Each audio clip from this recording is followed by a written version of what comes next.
But after Ehud had died, the people of Israel again did what was evil from Adonai's perspective.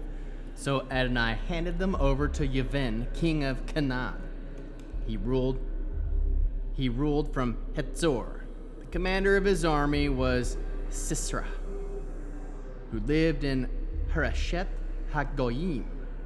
The people of Israel cried out to Adonai because he had 900 iron chariots, and for 20 years he cruelly oppressed the people of Israel. Now Deborah, a woman and a prophet, the wife of Lipidat, was judging Israel at this time. She used to sit under Deborah's palm between Ramah and Beth El in the hills of Ephraim. The people of Israel would come to her for judgment. She sent for Barak, the son of Avinoam, from Kadesh in Naphtali, and said to them, Adonai has given you this order. Go, march to Mount Tabor, and take with you 10,000 men from the people of Naphtali and Zebulun. I will cause Sisera, the commander of Yavin's army, to encounter you at the Kishon River with his chariots and troops, and I will hand him over to you. Barak answered her, If you go with me, I'll go. But if you won't go with me, I won't go. She replied, Yes, I will gladly go with you, but the way you are doing it will bring you no glory, because Adonai will hand Sisera over to a woman. Then Deborah sent out and went with Barak and Kadesh. Barak summoned Zebulun and Naphtali to come to Kadesh.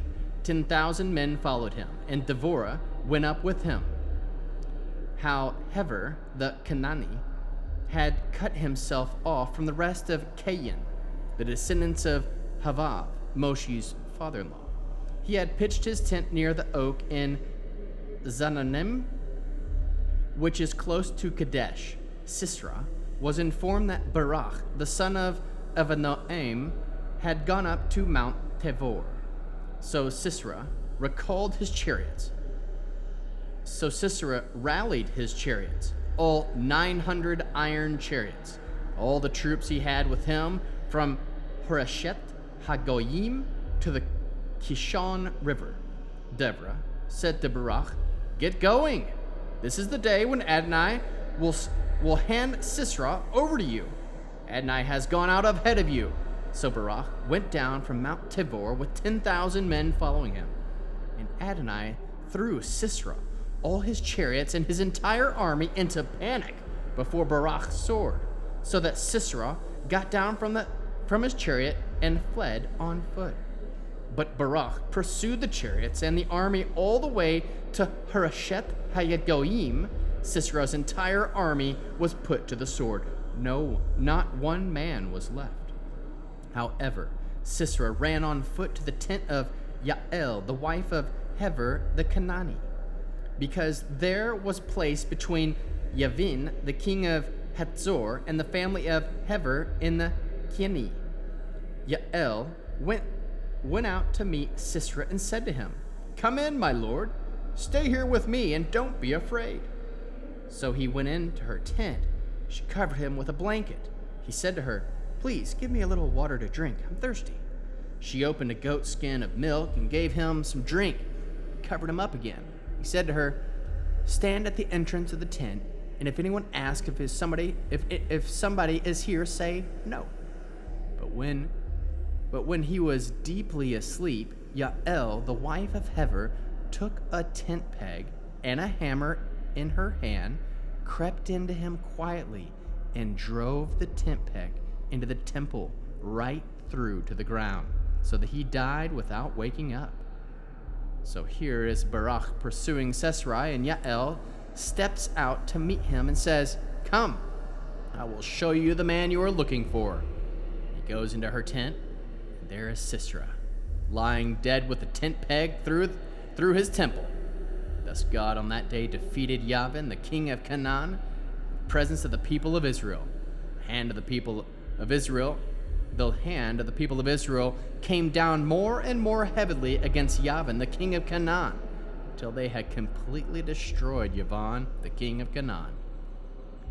On the day Deborah and Barak, the son of Avinoam, sang this song. When leaders in Israel dedicate themselves and the people volunteer, you should all bless Adonai. Hear, kings, listen, princes, I will sing to Adonai. I will sing praises to Adonai, the God of Israel. Adonai, when you went out from Seir, when you marched out from the field of Edom, the earth quaked, the sky shook. Yes, the clouds poured down torrents. The mountains melted in the presence of Adonai at Sinai, before Adonai, the God of Israel. In the days of Shamgar, the son of Anat, the days of Yael, the main roads were deserted, travelers walking by the byways. The rulers ceased in Israel. They ceased until you arose, Deborah, rose a mother of Israel. They chose the gods when war was at the gates. Was there a shield or spear to be seen among Israel's 40,000 men? My heart goes out to Israel's leaders and to those among the people who volunteer. All of you, bless Adonai. You who ride white donkeys, sitting on soft saddle blankets, and the walking on the road talk about it louder than the sound of archers at the watering holes. They will sound as they retell the righteous acts of Adonai, the righteous acts of his rulers in Israel. Then Adonai's people marched down to the gates. Awake, awake, Deborah! Awake, awake, break into song! Awake, Barak! Lead away your captives, son of Avinoam! Then a remnant of the nobles marched down. The people of Adonai marched down like warriors. From Ephraim came those rooted in Elimelech. Behind you, Benjamin, as with your peoples, from Machir, the commanders marched down, and from Zebulun, those holding the musterer's staff, the princes of Issachar, were with Deborah. Issachar, along with Barak, into the valley they rushed forth behind them. Among the divisions of Reuben, they made great resolutions in their hearts. But why did you stay at the pens of the sheep and listen to the shepherd's flute playing for the flocks? Concerning the divisions of Reuben, there were great searching of heart. Gilead lives beyond the Jordan. Dan, why does he stay by the ships? Asher stayed by the seashore, by the shore of the sea, remaining near its bays. The people of Zebulun risked their lives. Naphtali, too, on the open heights. Kings came, they fought. Yes, the kings of Canaan fought at Tanakh by the waters of Megiddo. But they took no spoil of silver. They fought from heaven, the stars in their courses. Yes, they fought against Sisera. Kishon River swept them away, the ancient river, the Kishon River. O my soul, march on with strength. Then the horses' hoofs pounded the ground, their mighty steeds galloping at full speed. Curse Morez. Send the angel of Adonai. Curse the people living with a bitter punishment, and for not coming to help Adonai against the mighty warriors. Yael will be blessed more than all women. The wife of Heber the Canaanite will be blessed more than any woman in the tent. He asked for water, and she gave him milk. An elegant bowl, she brought him curds. Then she took a tent peg in her left hand and a workman's hammer in her right. The hammer she struck Sisera, pierced his skull. Yes, she shattered and crushed his temple. Sank down to her feet, he fell and lay there. He sank at her feet, he fell.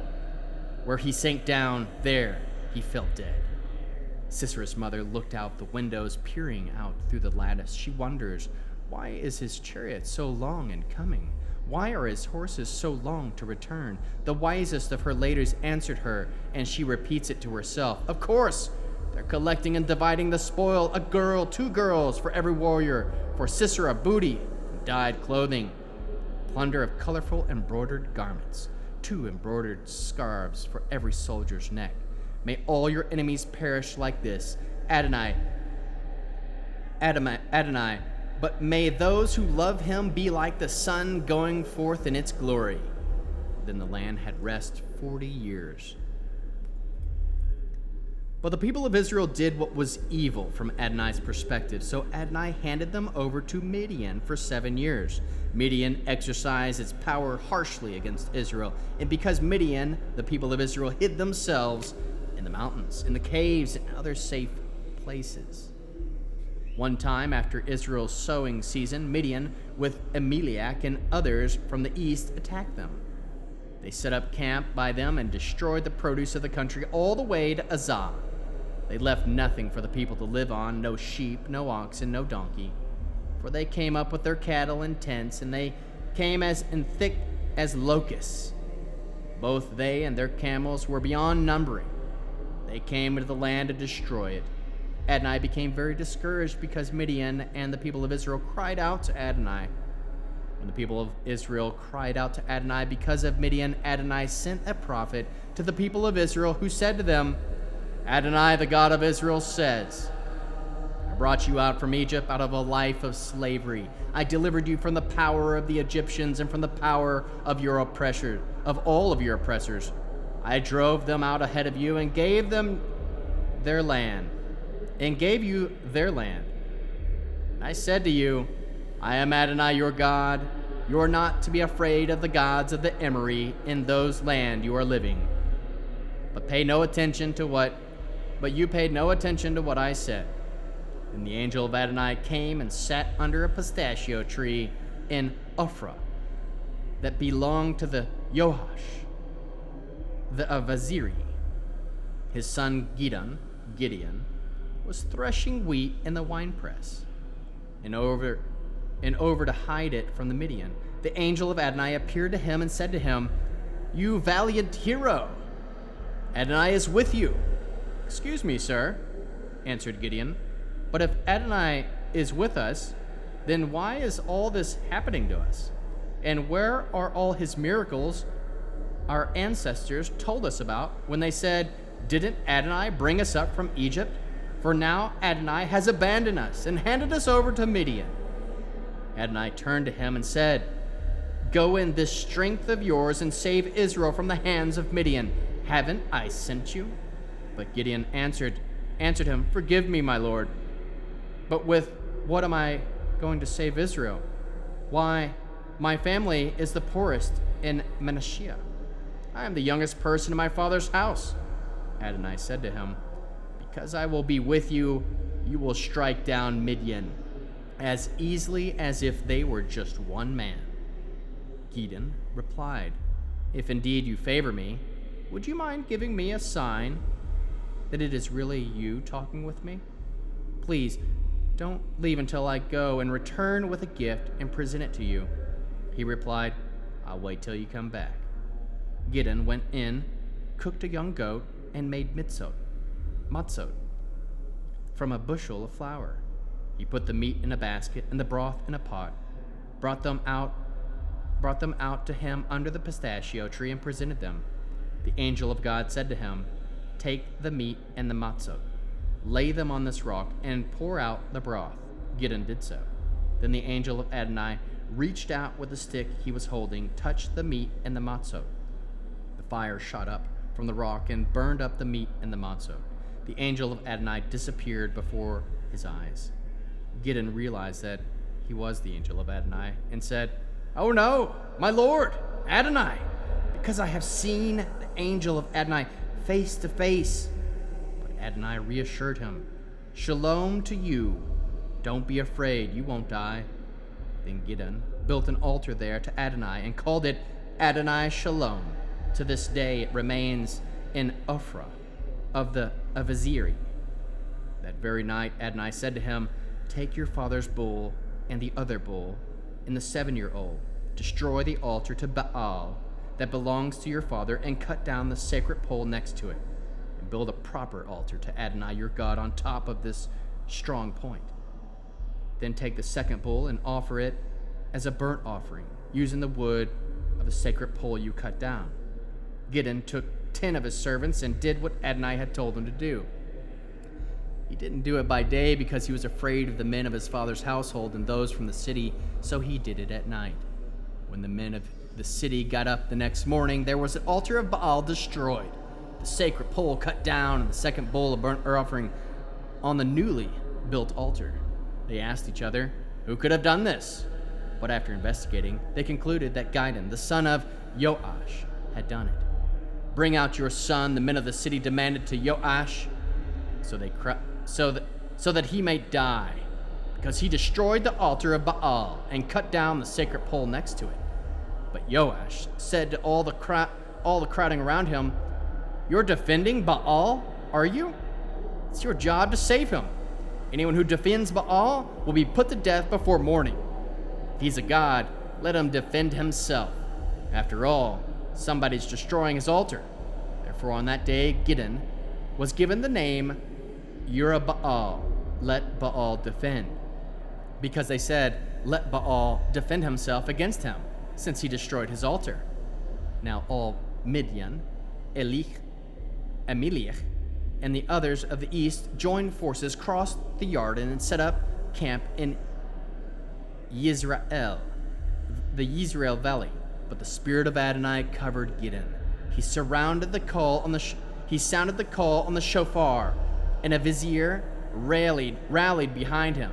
He sent messengers throughout Manasseh, and they too rallied behind him. He also sent messengers to Asher, Zebulun, and Naphtali, and they came out to join him.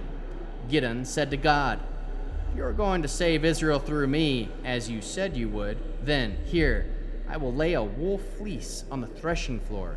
If there is dew on the fleece only, while on the ground stays dry, I will be convinced that you will save Israel through me, as you said you would." And it happened.